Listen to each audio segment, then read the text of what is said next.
Para sa mga mister, makinig po kayo. Alam ko na ayaw mo nang nagbubunganga o nagagalit ang asawa mo. Pero tandaan mo, hindi sila magagalit o magbubunganga ng walang dahilan. Kaya kung nagagalit ang misis mo, ganito. Step back. Alamin mo kung ano ang ikinakagalit niya. Magtanong ng maayos at mahinahon.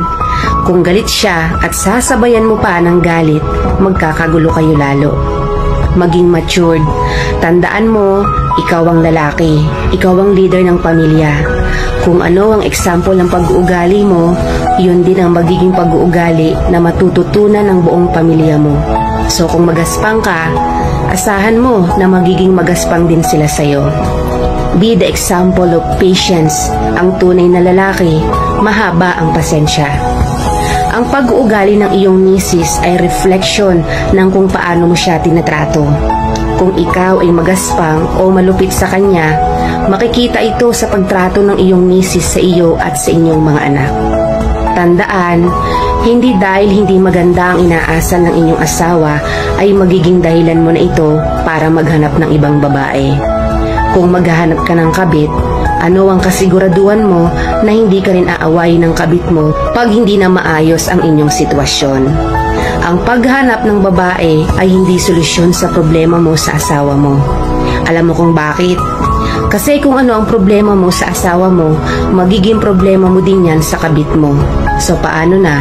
Ano ang gagawin mo? Maghahanap ka na naman ng bago. Sinong niloko mo? Sarili mo. Di ba? Ang totoong solusyon, pag mahirap nang i-handle ang iyong asawa, ay alamin kung ano ang magpapasaya sa asawa mo. Humingi ka ng tawad sa lahat ng mga bagay na nagawa mo na nasaktan siya. Kung hindi mo aayusin ang problema mo sa iyong asawa at maghahanap ka lang ng kapalit nang hindi binabago ang iyong pag-uugali, uulit at uulit lang ang problema mo para ka lang kumuha ng na paulit-ulit mong sa ulo mo. Tandaan, hindi solusyon ang paghanap ng bago. Ang totoong solusyon ay mag-matured at gawin ang tama para sa pamilya mo. Kung nais mo ng mapayapa at matibay na relasyon sa iyong pamilya, unahin mo ang magkaroon ng malalim na relasyon sa Panginoon dahil siya lang ang makakatulong sa atin sa lahat ng problemang kinakaharap natin.